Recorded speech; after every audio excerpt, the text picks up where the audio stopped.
A'udzubillahi minasyaitonirrajim. Bismillahirrahmanirrahim. Assalamualaikum warahmatullahi wabarakatuh. Kembali lagi di channel Sampul Hitam.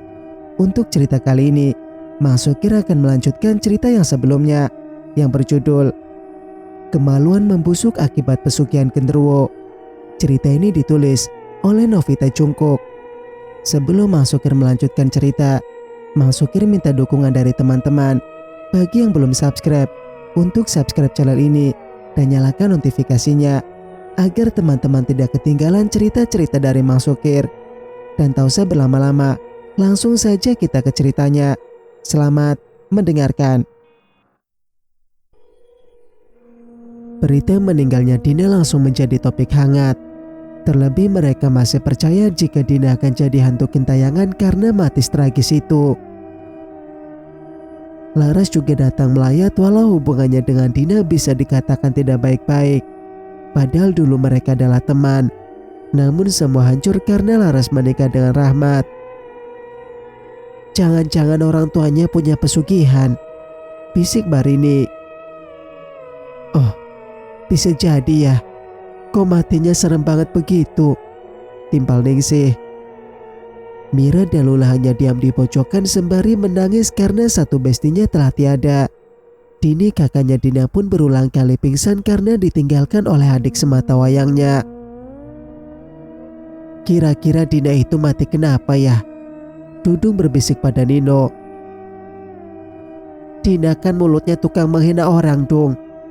Bisa jadi ada yang sakit hati, balas Nino. Akhirnya tibalah mayat Dina harus dimandikan. Wa'mi selaku tukang pemandi jenazah pun sigap memandikan Dina. Berulang kali mulutnya mengucapkan asma Allah. Bahkan ia harus menahan mual ketika membersihkan kemaluan Dina yang tanpa menganga lebar. Ampunilah dosa adikku ya Allah, doa Dini membantu memandikan Dina. Setelah dimandikan bersih, kini tinggal mengkafani Dina.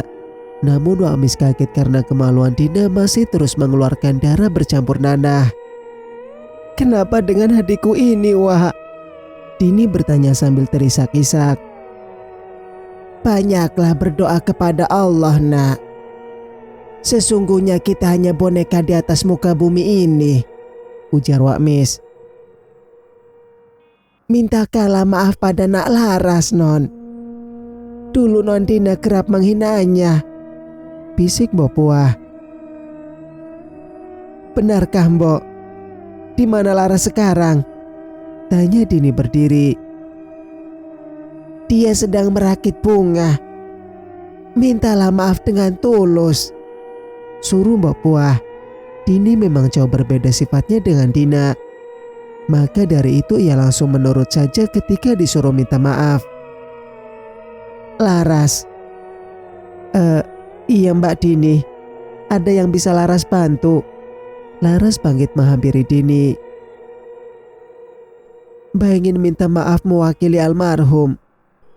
Tolong maafkan atas semua ucapan dia padamu, ujar Mbak Dini. Laras sudah memaafkannya Mbak. Dina juga kan temanku dulu, angguk Laras sedih. Terima kasih ya Ras. Doakan semoga Dina diampuni segala dosanya, lirih Mbak Dini. Laras menganggukkan kepalanya. Walau Laras sakit hati dengan segala ucapan Dina, namun ia berusaha memaafkannya. Darahnya tidak mau berhenti, Mak, bisik Pipit anak Wa'mis. Ya sudah, nanti disumpal saja pakai kain, jawab Wa'mis. Pipit berlari menjauh karena akan mengeluarkan isi perutnya. Bau darah Dina sangatlah amis dan juga ada bau bangkai dari tubuhnya. Padahal baru tadi malam ia meninggal. Setelah disolatkan, kini Dina dikuburkan setelah sholat zuhur. Kuburan baru tampak merah dengan bunga yang berserakan ditabur oleh Dini. Kakak pulang ya Din. Semoga Allah melapangkan kuburmu, doa Dini meninggalkan kuburan. Angin mulai bertiup kencang sampai pohon bergoyang ke sana kemari. Karena malam ini bakal ada acara tahlilan. Sing sabar Yondo, Nyawa manusia tidak ada yang tahu. Hibur Mbok Puah memeluk Dini. Aku tinggal sendirian sekarang, Mbok. Tidak punya orang tua dan saudara lagi. Isak Dini pilu. Masih ada Mbok di sini. Katanya kamu anak Simbok, ucap Mbok Puah.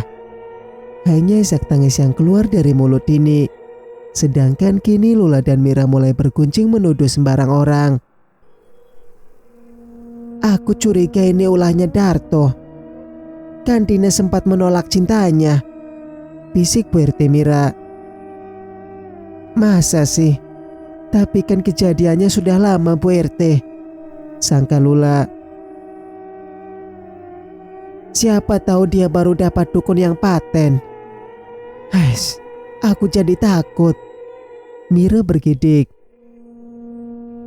Ayo kita bantu si Dino untuk menyiapkan acara nanti malam.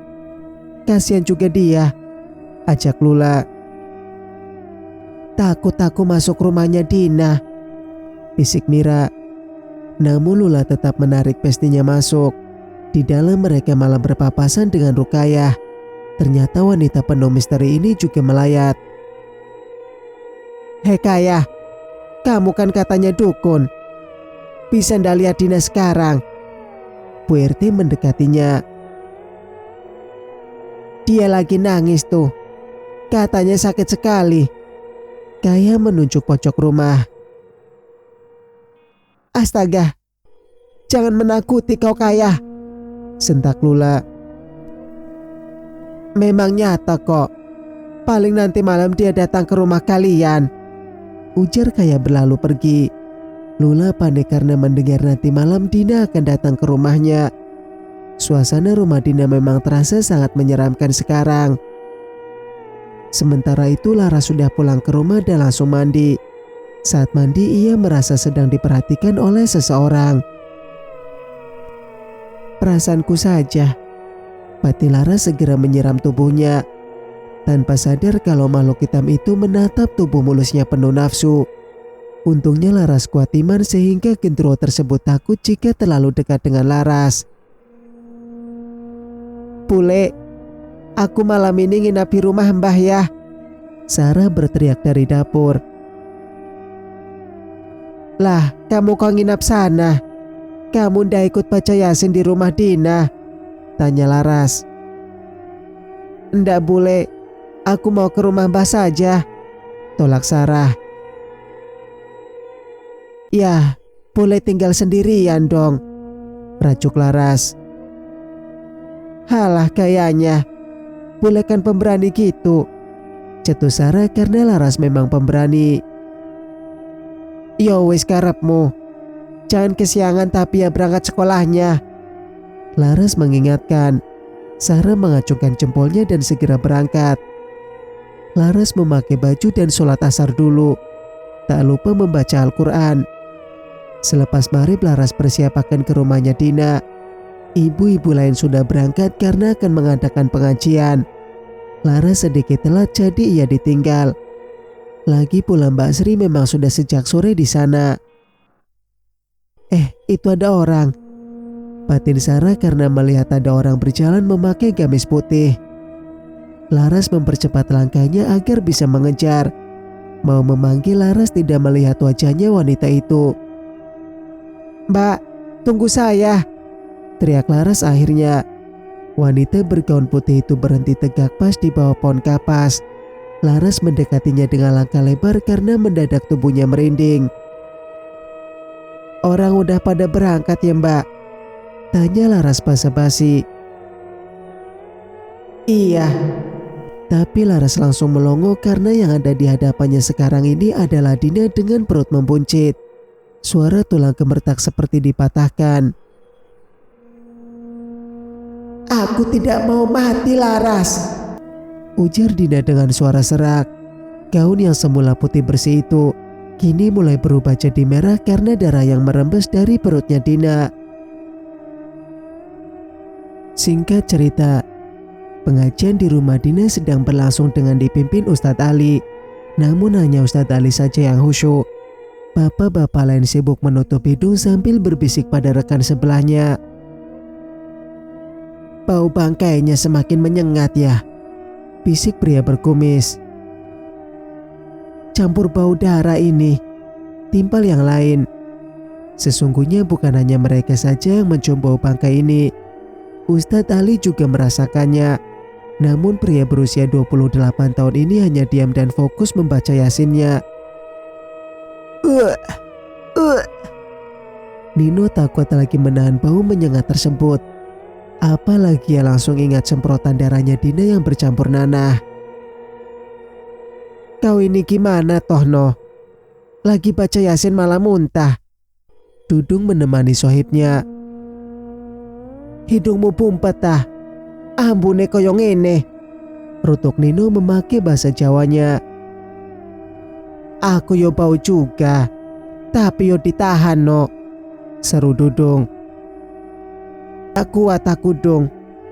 Biar aku di luar saja. Putus Nino duduk di teras. Dudung akhirnya masuk lagi dan melanjutkan baca yasin.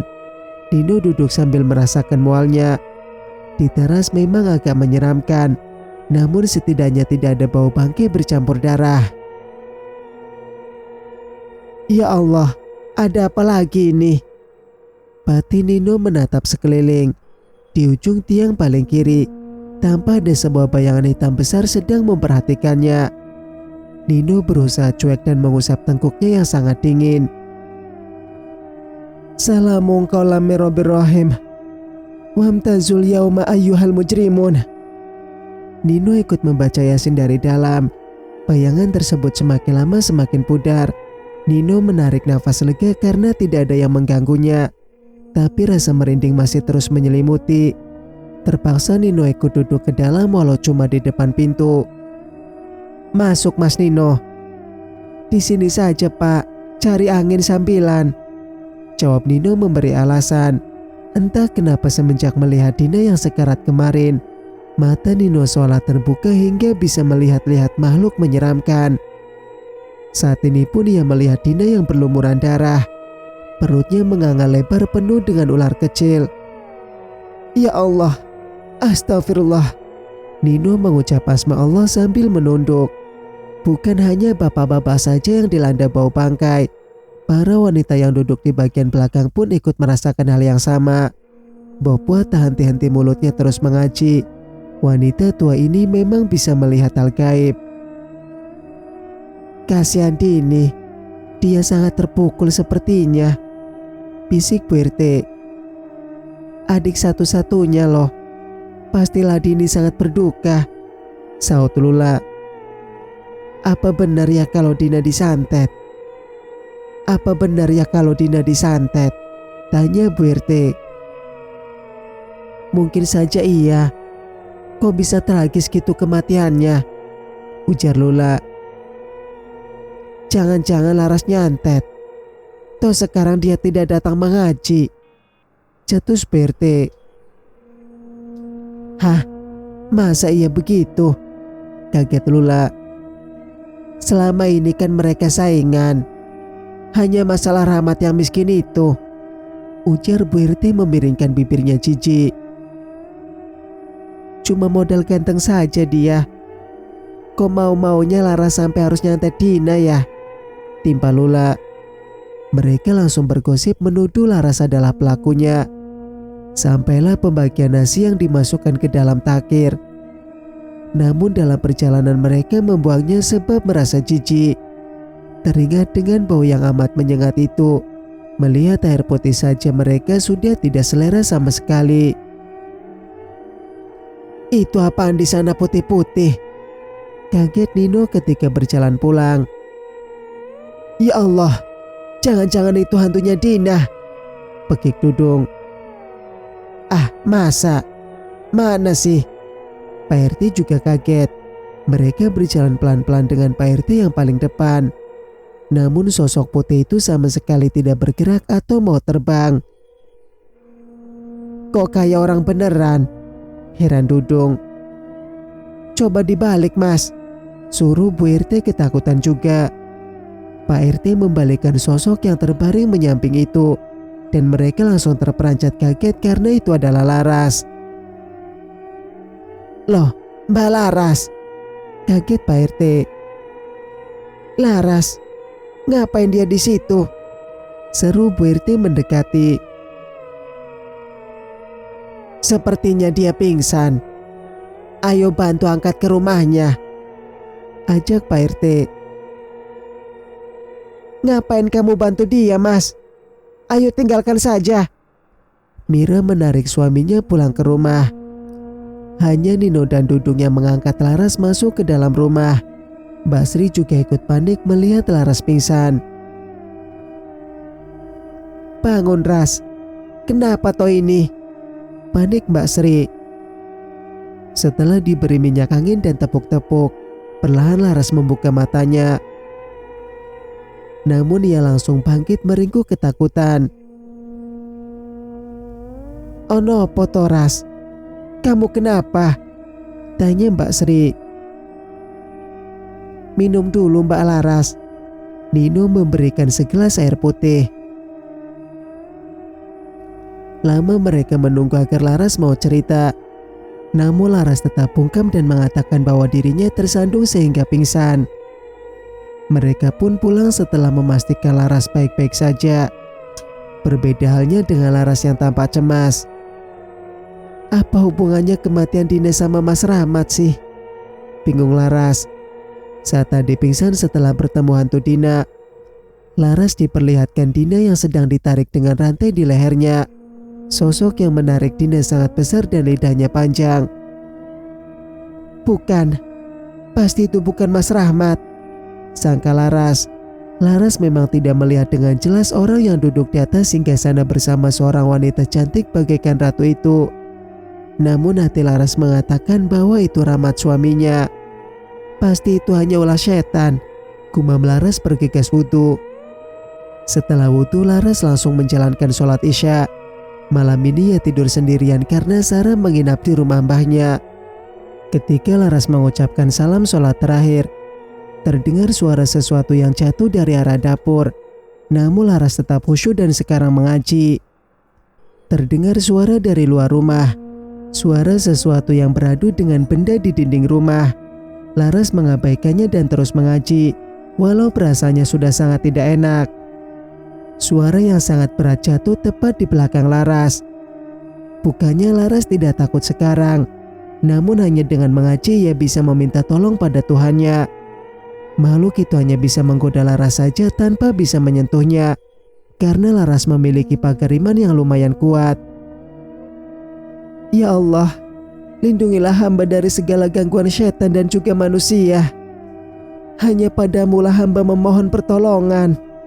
Laras mengangkat kedua tangannya berdoa.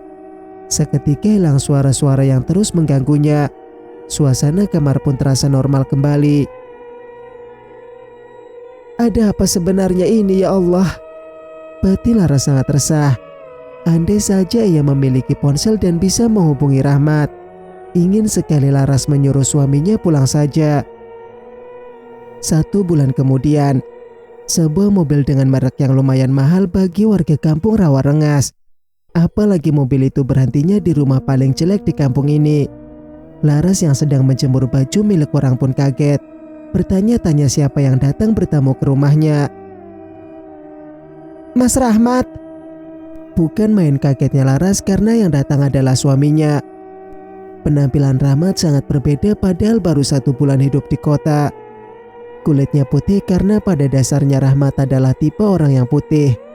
Para tetangga tentu saja kepo dengan kedatangan Rahmat membawa mobil bagus seperti ini. "Iya ini Mas Dek," ujar Rahmat tersenyum lebar. Laras memeluk suaminya yang 1 bulan ini tanpa kabar. Mereka berpelukan di depan rumah untuk melepas rindunya. "Ya Allah Mas, akhirnya kamu pulang. Aku pikir kamu hilang." Laras menangis di dada suaminya. "Maafkan Mas ya Dek. Mau menghubungi juga kan tidak punya ponsel," ujar Rahmat memeluk istrinya penuh rindu. Mereka pun masuk ke dalam rumah untuk bercerita tentang Rahmat selama 1 bulan ini kemana saja. Laras membuatkan kopi untuk suaminya. "Jadi Mas kerja apa di kota?" tanya Laras duduk di kursi. "Kok jauh banget duduknya, Dek? Sini dong dekat Mas." Rahmat menepuk kursi sebelahnya. Meski Rahmat kerap berhubungan intim dengan wanita lain dan bisa dibilang selingkuh, namun kerinduan dan cintanya tidak pernah memudar untuk Laras. "Kamu jadi ganteng banget sekarang. Pasti banyak yang lirik," ujar Laras menatap wajah suaminya. "Mau sebanyak apapun, cinta Mas cuma buat kamu, Ras," ucap Rahmat tulus. "Awas ya kalau sampai ada yang lain." Laras mencubit perut suaminya. Rahmat tertawa dan menciumi wajah istrinya yang amat ia rindukan. Memang baru 1 bulan namun rasa rindu sudah membuncah. "Mas kerja apa toh?" Laras mengulang pertanyaannya. "Banyak, Dek," jawab Rahmat menyeruput kopinya. "Banyak gimana?" Laras penasaran. "Mas kerja tetapnya jadi sopir. Tapi bos jarang keluar jadi Mas bisa nyambil kerjaan lain," dusta Rahmat. "Sopir pribadi toh? Lah sampingannya kerja apa?" tanya Laras lagi.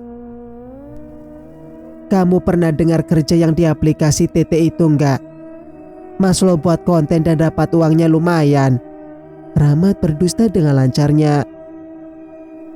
"Taulah, tapi sekarang aku yang ndak pernah lihat lagi. Itu kan katanya viral banget, Mas. Kamu buat konten apa?" tanya Laras. "Duh, kamu banyak banget nanyanya." Rahmat mencubit pipi istrinya gemas. Laras merengut. Rahmat keluar rumah mengambil sesuatu dari mobilnya. Sebuah amplop coklat tebal ia berikan pada Laras. "Ini buat kamu. Terserah mau beli apa saja." Rahmat memberikan uang dengan rasa bangga. "Apa ini, Mas?" bingung Laras karena saking besarnya amplop itu. Betapa kagetnya Laras karena amplop tersebut berisi uang yang lumayan, yang jumlahnya pasti ratusan juta. Seketika ia hanya terdiam melongo. "Mas, kamu serius?" Laras bertanya kebingungan. "Itu uang yang aku dapat dari buat konten dan juga gaji aku, Ras. Sama pinjaman dari bos juga," alasan Rahmat. "Tapi ini banyak sekali, Mas. Kamu kerja bener kan, Mas?" gagap Laras. "Tentu sajalah, Laras. Mas makan dan tempat tinggal sudah bos kasih. Jadi gaji utuh," saut Rahmat. Inilah yang Rahmat takutkan saat memberi uang kepada istrinya. Laras pasti akan banyak tanya. Padahal Rahmat hanya memberinya 500 juta. Saldo Rahmat sudah berdijit-dijit. Aku takut, Mas." Laras menunduk. "Takut apa toh, Dek? Ini uang hasil kerja keras. Nanti kamu beli ponsel terus kamu lihat kerja Mas ya," bujuk Rahmat. "Aku bisa melihat?" tanya Laras. "Bisa. Nanti setelah Mas kerja lagi biar Mas tunjukkan," angguk Rahmat. Melihat wajah suaminya yang sangat meyakinkan, Laras pun lega mendengarnya. Padahal ia sudah takut jika Rahmat kerja tidak benar dan menghasilkan uang haram. "Mas sebenarnya mau ngajak kamu rundingan. Kan kamu orangnya tidak betah jika diam terus. Gimana kalau kamu buka usaha laundry? Pelanggan kamu kan udah banyak juga, Dek," saran Rahmat. "Apa iya ya, Mas? Tinggal kita beli mesin cuci sekitar 3 atau 4 biji. Nanti kalau rame kan bisa nambah beli lagi," usul Rahmat. "Banyak banget sampai 4 biji, Mas. 1 atau 2 sajalah tapi yang besar," Laras keberatan. "Ya sudah, terserah kamu saja. Nanti kita bangun bagian depan sini agar kamu punya tempat kerjanya," ujar Rahmat. Laras mengangguk setuju dengan ide suaminya. Lagi pula ia memang suka kerja di bidang ini.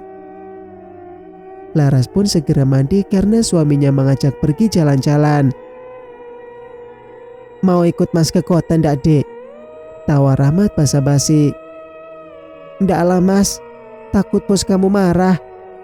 Jawab Laras ketika sudah di dalam mobil. Mereka menuju konter untuk membeli ponsel Laras. Bahkan Rahmat menyuruh istrinya mengambil 2. Sekaligus membelikan Sarah juga. Usai dari konter, Rahmat mengajak Laras berkeliling mencari toko baju yang harganya lumayan mahal. Laras hanya menurut saja dengan suaminya. Untuk mama sama ibu juga mas.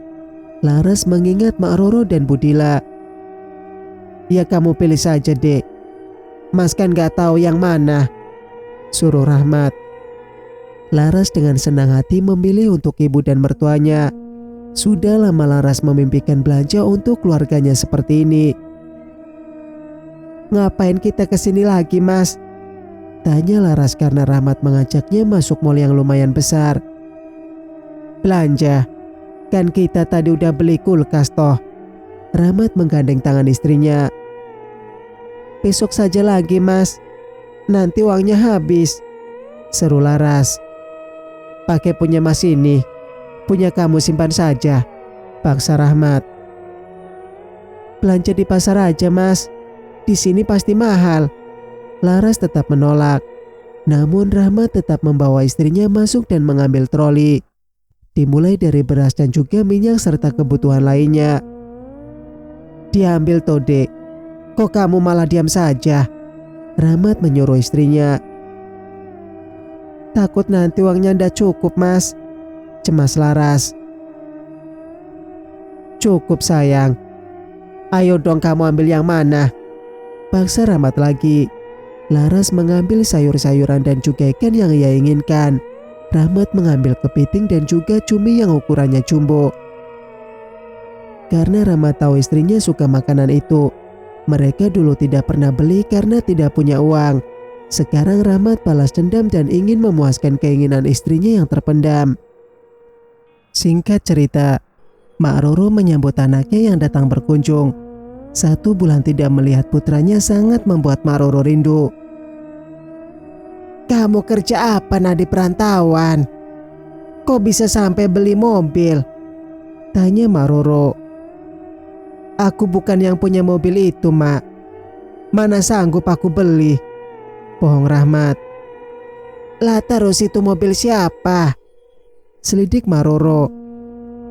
Laras diam saja karena sesungguhnya pun sangat penasaran dengan kondisi Rahmat di perantauan. Ingin banyak bertanya tapi takut suaminya tersinggung. Itu mobil bosku mak. Dia menyuruhku memakainya saat berpamitan pulang kampung, ujar Rahmat. Lah terus kalau dia mau pergi gimana? Tanya Mak Roro. Mobil dia banyak banget mak. Ini yang paling jarang dipakai, jawab Rahmat. Semoga kamu selalu sehat dan berada di jalan Allah ya nak. Emak tidak bisa membantumu dengan hal apapun selain doa, desis Mak Roro. Allah itu tidak adil mak, hati Rahmat berkata. Rahmat memeluk Mak Roro melepas rindunya pada wanita tua itu. Rambut Mak Roro sudah banyak perubahan. Jadi sampean pulang sebulan sekali mas? Rudi adiknya Rahmat bertanya. Iyalah Di, mau bagaimana lagi? Diam di kampung ini pun hidupku sangat susah, jawab Rahmat. Biarpun jarang bertemu tapi jangan lupa sama istri mas.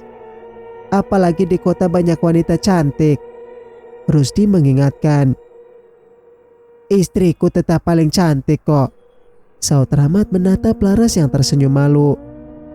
Usai ngobrol ngalor ngidul dengan emak dan adiknya, kini mobil Rahmat menuju rumahnya Budila. Walau tidak mewah, namun rumah ini cukup besar.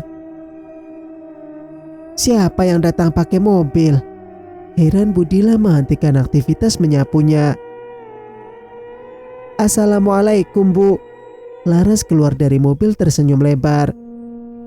Waalaikumsalam. Sama siapa kamu, Ras? Budila celingukan. Sama saya, Bu. Rahmat menjawab sopan. Budila menatap menantunya yang sangat jauh berbeda. Sekarang sudah tidak pulu-pulu lagi. Bahkan Rahmat terlihat seperti artis Korea saking bersihnya. Apalagi ada kacamata bening yang bertengger di hidungnya. Kemeja berwarna biru langit dipadu dengan celana warna hitam. Sepatunya senada dengan warna celana. Beneran kamu merantau ke kota? Kerja apa kamu, Mat? Tanya Budila setelah mereka duduk. Cuma sopir, Bu. Tapi ya cukup daripada kerja di sini, jawab Rahmat. Ya alhamdulillah kalau cukup. Ibu ndak minta macam-macam. Yang penting istri kamu bisa ganti baju dan makan kenyang, ujar Budila. Iya, Bu. Dengan gajiku dan pinjaman dari bos juga, Laras kurunding untuk buka usaha laundry. Toh kan dia sudah lama juga menggeluti bisnis itu, ucap Rahmat. Budila hanya manggut-manggut saja tanda setuju. Selama ini dia judes dan cerewet karena iba melihat Laras yang selalu kucel. Halah, gaya-gayaan pulang bawa mobil dan berdana necis. Palingan jadi simpanan wanita gatal di kota, cemooh Bu RT yang lewat. Mulutmu jangan sembarangan saja ya. Bilang saja kau iri melihat hidup Laras yang membaik. Budila menyaut sambil berkacak pinggang. Ngapain aku iri sama babu tukang cuci? Ndak level. Cuy. Bu RT meludah di depan Budila. Tidak kuat Budila karena anaknya selalu dicemooh oleh wanita ini. Ia pun maju dan mencakar wajah Bu RT. Sontak kali ini pun jadi perhatian warga sekitar. Walau tidak ada yang memisahkan karena mereka malah menikmati pertengkaran ini. Rasakan ini wanita sialan, geram Budila menjambak rambut Bu RT brutal. Lepaskan aku orang miskin. Akan kutuntut kau, ancam Bu RT berusaha lepas. Namun Budila sudah terlanjur kalap dengan omongan Bu RT yang sangat kurang ajar. Laras panik dan berusaha menarik ibunya. Sudah, Bu, malu dilihat orang, teriak Laras. Biar ku hajar mulut kurang ajar ini. Rasakan, geram Budila menampar mulutnya Mira Bu RT. Mas, bantuin dong, teriak Laras. Rahmat yang tadi hanya melongo pun langsung menarik mertuanya dari atas tubuh Bu Mira. Pak RT pun langsung datang untuk memisahkan istrinya. Sudah toh, Bu, malu dilihat orang, sentak Pak RT. Dia yang duluan mencakarku, Mas. Belain dong, teriak Bu RT. Pulang sekarang, bentak Pak RT sangat marah. Akhirnya Bu RT mengambil motornya dan segera pulang. Sambil menahan kesal kepada Laras dan ibunya, Budila masih berkacak pinggang. Ayo masuk, Bu. Banyak yang lihatin tuh. Laras menarik ibunya masuk. Setelah ada kecelakaan sedikit tadi, kini Laras dan Rahmat sudah pulang kembali ke rumah mereka. Dengan perasaan yang sangat bahagia, Laras menyusun belanjaannya ke dalam kulkas baru. Senang, Rahmat berdiri di sebelah istrinya yang sedang menyusun buah. Alhamdulillah senang. Semoga kamu sehat terus dan Allah kasih rezeki buat kita, ujar Laras. Bukan dari Allah rezeki ini, Rahmat membatin. Kini Laras sudah seperti orang lainnya. Bisa punya kulkas dengan isi yang sangat penuh. Uang pemberian suaminya tadi pun belum berkurang sepeser pun. Besok kita ke bank ya buat rekening atas nama kamu, ujar Rahmat. Emangnya perlu, Mas? Tanya Laras memotong daging karena akan masak. Masa kamu mau simpan uangnya di rumah? Di bank kan lebih aman, Ras, saut Rahmat menghidupkan sebatang rokok. Laras hanya melirik rokok suaminya yang harganya lumayan. Dulu Laras melarangnya merokok karena tidak punya uang. Timbul di hati Laras pertanyaan, bagaimana kehidupan suaminya saat di kota? Ada juga rasa cemas jika Rahmat akan lupa padanya. Di sana banyak orang yang cantik ya mas? Laras tiba-tiba bertanya. Di mana-mana ya banyak orang cantik toh dek, saut Rahmat sambil bermain ponselnya. Ada ndak rasa penasaran sama mereka? Pancing Laras. Rahmat mendongak ketika mendengar pertanyaan istrinya yang demikian. Laras kaget karena Rahmat malah memeluknya dari belakang. Aku puasa selama sebulan, bisik Rahmat di telinga istrinya. Ini masih siang mas, jangan macam-macam, peringat Laras karena tangan Rahmat sudah sampai kemana-mana. Kamu ndak kangen sama mas toh? Tanya Rahmat membalik istrinya. Kangen, tapi ya nanti tuh jangan sekarang, ujar Laras. Sarah juga lagi ndak di rumah, ayolah, ajak Rahmat.